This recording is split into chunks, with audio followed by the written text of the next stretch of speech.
कल जब आपसे गुफ्तगू हो रही थी आपने कहा कि पेमरा ने वो सर्कुलर देना है जो केबल ऑपरेटर्स को जारी किया जाना था वो हुआ नहीं है, तो आज कोई इसकी रीजन दी है, कोई जस्टिफिकेशन कार्रवाई में आज क्या हुआ है? अस्सलामुअलैकुम। ये जो सर्कुलर इन्होंने इशू करना था, ये एड्रेस करना था रजिस्ट्रार हाई कोर्ट को और सारे केबल ऑपरेटर्स को ये इशू करना था, और कोर्ट ने इनको जो डेडलाइन फराहम की थी सर्कुलर देने की वो कल की दी थी। कल ये सर्कुलर जमा नहीं हुआ। हमारी टीम्स राब्ते में थी with the high court staff कि अगर कोई सर्कुलर आया तो हमें उसकी कॉपी दी जाए। आज सुबह को एक रिसीविंग आई थी हाई कोर्ट के अंदर, और आज की तारीख में उन्होंने एक सर्कुलर जो है वहां पे जमा करवाया। अब सवाल ये उठता है कि पहले तो वो जो सर्कुलर है उन्होंने रजिस्ट्रार हाई कोर्ट को तो जमा कर दिया है, हमें ये नहीं पता कि क्या वो केबल ऑपरेटर्स को भी दिया गया या नहीं दिया गया, क्योंकि जो ऑर्डर था कोर्ट का वो ये था कि सारे केबल ऑपरेटर्स को पेमरा ने खुद ये कॉपी करके देना है। हमें ये नहीं पता, कोई उन्होंने एविडेंस नहीं जमा करवाया है कि वो सबको मिला है कि नहीं मिला है। और दूसरी जो यहाँ पर चीज आ जाती है कि हाई कोर्ट का ऑर्डर था कि कल की तारीख में उन्होंने देना था, उन्होंने कल की तारीख में नहीं दिया। तो हमारी ये जो कंटेंशन है वो ये होगी कि जो उन्होंने डिस्पोज ऑफ की थी कंटेम्प्ट प्रोसीडिंग्स, वो डिस्पोज ऑफ नहीं थी, क्योंकि वो सब्जेक्ट टू थी of submission of the circular कल की तारीख में। सो इसका मतलब है कि ये तो वाज़े तौर पे डिलेइंग टैक्टिक्स है ना, जो बज़ाहिर हमें नजर आ रही है कि उसमें कुछ शक व शुबा रह तो नहीं गया? बिल्कुल, ये तो डिलेइंग टैक्टिक थी। इन्होंने रात तक जो है वो जमा नहीं करवाया। फॉर्चुनेटली जो कोर्ट का ऑर्डर है उसके अंदर बड़ा वाज़े तौर पे ये लिखा हुआ है कि इन्होंने during course of the day ये जमा करवाना था। अब चूंकि इन्होंने during course of the day जमा नहीं करवाया, तो वो जो कंटेम्प्ट एप्लीकेशन थी जो कोर्ट ने डिस्पोज ऑफ की थी वो हमारे हिसाब से रिवाइव हो जाती है और वो फील्ड में आ जाती है। उस केस के अंदर जो तारीख है वो 24 या 25 तारीख है। तो आई थिंक कोशिश हमारी यही होगी कि कोई हम अर्जेंट हियरिंग उस केस के अंदर करवाएं। केबल ऑपरेटर्स के हवाले से कोई मौकफ सामने आया है? क्योंकि obviously there also caught by surprise, क्योंकि सारा मलबा उन पे डाल दिया गया ना कि भाई इन्होंने खुद ही बंद किया, हमने तो कोई डायरेक्टिव ही नहीं दिया था। तो वहां पे कोई उधर से कोई मौकफ, उधर से कोई अंदाजा है उनका रिस्पॉन्स? कोई रिस्पॉन्स नहीं आया है। इनफैक्ट आज इस सूट के अंदर तो 3 ऑर्डर्स पास हो चुके हैं, पूरी मीडिया में ये रिपोर्ट हुए हैं इस सूट के बारे में, इन ऑर्डर्स के बारे में, लेकिन कोई भी केबल ऑपरेटर ने ना अपना जवाब पेश किया है, ना ही किसी ने अपना वकील एंगेज किया है जो आके उनकी रिप्रेजेंटेशन कर सके। इनफैक्ट आज के दिन में पेमरा ने जो ओरिजिनल ऑर्डर था 10 तारीख का, उसकी अपील भी दाखिल कर दी थी, और वो एक डिविजनल बेंच के सामने अपील उन्होंने पेश की। अर्जेंट परमिशन पर वो लेकर आए और उन्होंने जो वो ओरिजिनल ऑर्डर है उसको सस्पेंड करवाने की भी कोशिश की थी आज। चौधरी साहब, आपका कोई सवाल है? आप देख रहे हैं कि कल मतलब नहीं, तो अभी फिर मामला कहाँ खड़े हैं? कई जगह से इतलात आ रही हैं कि अभी हैदराबाद की के सारे शहर में बहाल हो गई हैं, किसी ने एक और जगह से भी कहा है कि बहाल हो गई हैं नशरियात। हम तो यही चाहते हैं कि बहाल हो जाए और लड़ाई झगड़ा और फसाद और मुहाजरा ही ना हो, लेकिन पेमरा और उनके पुष्टपनाह जो हैं, मेरा ख्याल है उन्हें मुल्क में अमन और ऑर्डर जो है वो नहीं चाहिए। सर, लीगली स्पीकिंग जो कोर्ट के ऑर्डर्स हैं उन ऑर्डर्स के तहत तो केबल ऑपरेटर्स ने भी और पेमरा ने भी चैनल को रिस्टोर करवाना है, उसी पोजीशन पे करवाना है जिस पर उसको सस्पेंड किया गया या उसकी ट्रांसमिशन ऑफ एयर की गई। आज मैंने जैसे आपको बताया कि एक अपील भी फाइल की गई पेमरा की तरफ से, और डिविजनल बेंच ने उस पर जो उनकी एप्लीकेशन थी for stay of that order, उस पर कोई ऑर्डर पास नहीं किया। कोर्ट ने सिर्फ नोटिस इशू किया।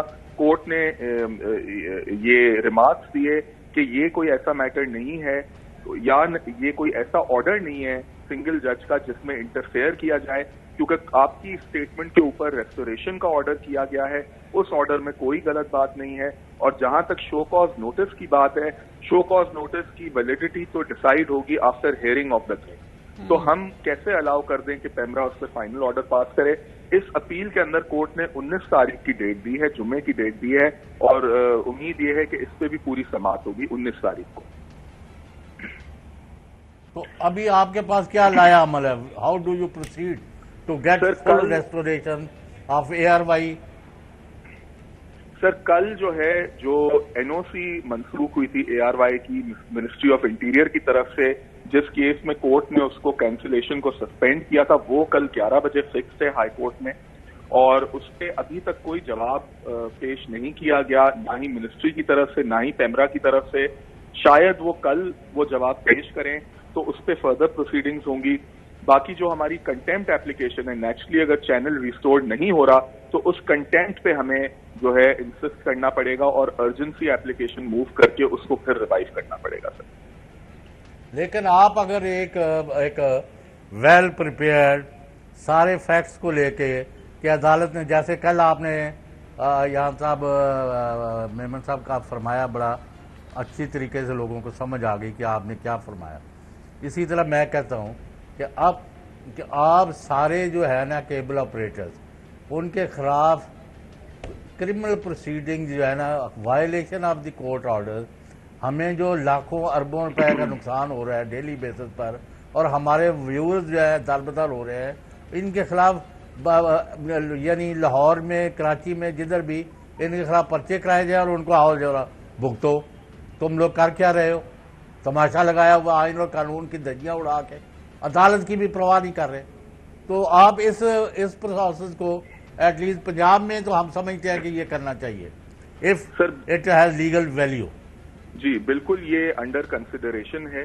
केबल ऑपरेटर्स को नोटिसेस भेजे गए हैं कंपनी की तरफ से, कंटेम्प्ट ऑफ कोर्ट की उनको बताया गया है कि ये जो उनके एक्शंस हैं या इनएक्शन है that amounts to contempt of court, ये बिल्कुल कंसिडर हो रहा है मैनेजमेंट की तरफ से, और जब इंस्ट्रक्शंस मिलेंगे उसमें भी जाएंगे।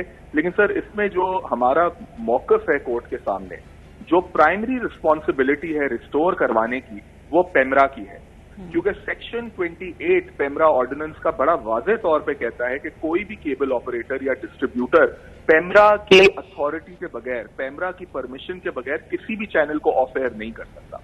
तो अगर तो ये पेमरा का जो कोर्ट के सामने मौक़िफ़ पेश हुआ कि हमने तो किसी को इंस्ट्रक्शंस नहीं दिए, उन्होंने तो अपनी मर्जी से किया, तो क्या पेमरा सेक्शन 28 को भूल गई है? क्या सेक्शन 28 पेमरा ने नहीं देखा कि अगर किसी केबल ऑपरेटर ने उनकी मर्जी के बगैर या उनकी इजाजत के बगैर चैनल को ऑफ एयर किया है तो पेमरा ने उस पर क्या एक्शन किया है, कौन से नोटिसेस भेजे हैं? पेमरा ने तो कोई एक्शन नहीं किया। तो हमारे हिसाब से जो प्राइमरी रिस्पॉन्सिबिलिटी है वो पेमरा की बनती है रिस्टोर करवाना, और यही मौक़िफ़ जो है हम कोर्ट में पेश कर रहे हैं। वैसे माइंड ना करें, आप दो मेमन इकट्ठे हो गए हैं, लेकिन ये आपका तो ये आलम है कि मीर क्या सादा है, बीमार हुए जिसके सबब उसी अतार के लौंडे से दवाई लेते रहे। खुदा का खौफ करे। ये पेमरा और उनके पुष्टपना और इनके गमाशते और पीछे जो डोरियां हिलाने वाले, ये सारा उनका किया दरगा है। केबल ऑपरेटर्स का क्या फायदा? अगर एक पॉपुलर चैनल जो है ऑफ एयर हो जाए तो उनको जो रेवेन्यू मिलना था वो तो गया। सर, और उसके बाद उनका तो हशर हो गया। I mean they have no interest in closing down your channel. जी ये सारी की सारी बदमाशी जो है वहां से हो रही है, जिनको आप कहते हैं कि उन्होंने करना है, ओ भाई उन्होंने तो बंद कराया हुआ है। चले वो तो कानूनी बात ही करेंगे ना चौई साहब, वो तो जो भी अदालत में कानूनी लीगल तरीके से वो गैर कानूनी है। जवाब तो लो ना बोलो। चले इसका जवाब दे दे अगर आप देना चाहते हैं मेमन साहब। सर सब्जेक्टिव मैटर्स हैं, हम जो लीगैलिटी है उसकी बात कर सकते हैं, और बाकी जो कंसिडरेशंस होती हैं वो कोर्ट के सामने पेश की जाती हैं और सारी दलाइल पेश की जाती हैं। जब तक कोर्ट का फैसला ना आए उन पर हमारे लिए एटलीस्ट कमेंट करना, क्योंकि हम काउंसल्स भी हैं उस केस के अंदर, तो वो अप्रोप्रिएट नहीं है सर। चलें, बहुत शुक्रिया बैरिस्टर अयान मेमन साहब, वकील ARY हमारे साथ मौजूद थे। थोड़ा आगे चौई साहब। अहम तरीन खबरें अब एक क्लिक की दूरी पर, हर लम्हा बाखबर रहने के लिए सब्सक्राइब करें हमारा YouTube चैनल। अपने मोबाइल फोन से मुल्की और बैनुल अक़वामी अहम खबरों तक रसाई के लिए डाउनलोड कीजिए मोबाइल ऐप। बामसूख जराए से मुसद्दिका खबरों, तज्जियों और तबसरों से मुस्तफीद होने के लिए विजिट कीजिए पाकिस्तान की सबसे बड़ी न्यूज वेबसाइट। ARY न्यूज पहुंचा रहा है खबरें सबसे पहले आप तक, ताकि आप रहें हर लम्हा बाखबर।